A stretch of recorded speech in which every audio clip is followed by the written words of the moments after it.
Hi, and welcome to the video on radioactive decay and half-lives. The purpose of this video is to help you with those half-life problems and radioactive decay problems that you're working on. All right, so let's begin.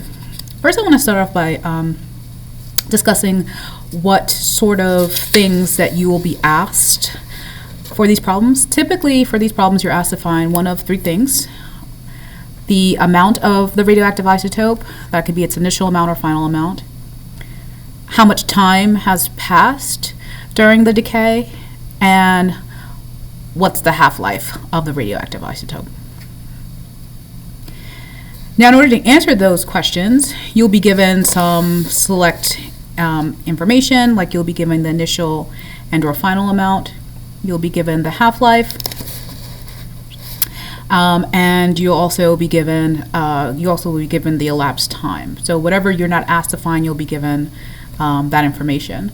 And you can be given that information in the form of a data table, like the one shown over here, or a word problem where they just tell you this information and then you just get it from the word problem.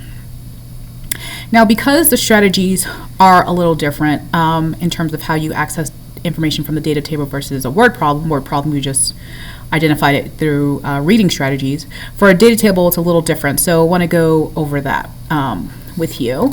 And before we go into that aspect of it, I just want to sort of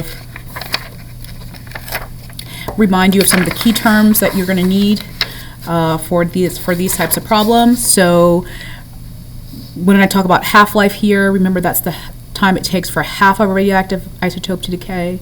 And when I talk about half-life cycles, it's the number of times the isotope decayed, half the amount, or the number of half-lives. All right, so these two are different things. Half-life is a time, and half-life cycles is just a count or a number. So let's say you're given some sort of data table like this. How do you analyze this data table for key information? What key information is there? Just to quickly remind you that a data table like this, where you have the total time on the X column and the amount in the Y column, it comes from monitoring the decay of a radioactive isotope over time. So let's say this is our radioactive isotope and it's decaying, so the amount of it is decreasing exponentially.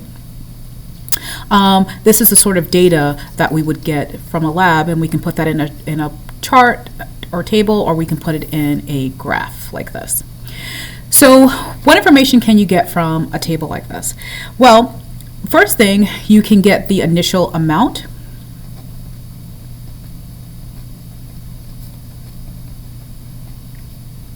And that's going to be the amount at time equals 0.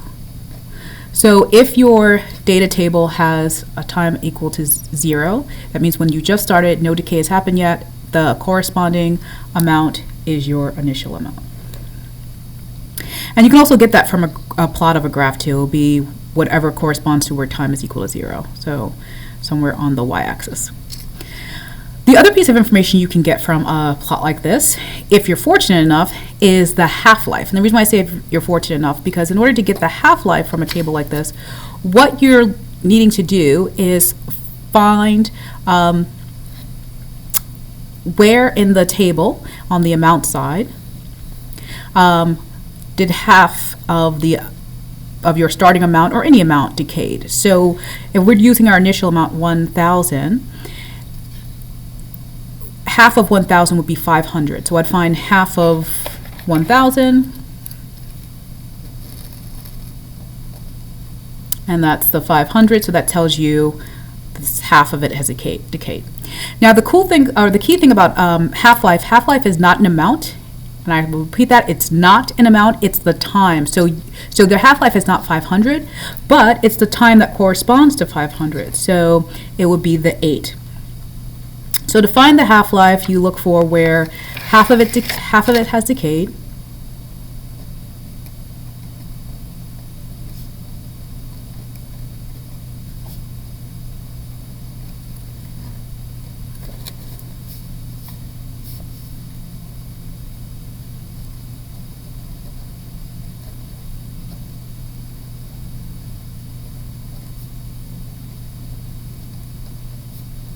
and use the corresponding time.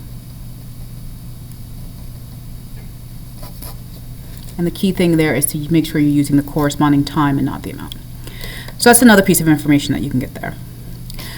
You can also find the final amount in a table, and the final amount is, if they're telling you the total elapsed time is 16, then the final amount would be wherever the elapsed time corresponds to. And it's usually the last entry. And the last thing that you can get from a data table is you can get the number of half-life cycles from a data table for a certain change in amount or a certain amount of elapsed time. And I'll show you that part later. So this is all the key information that we are discussing right now.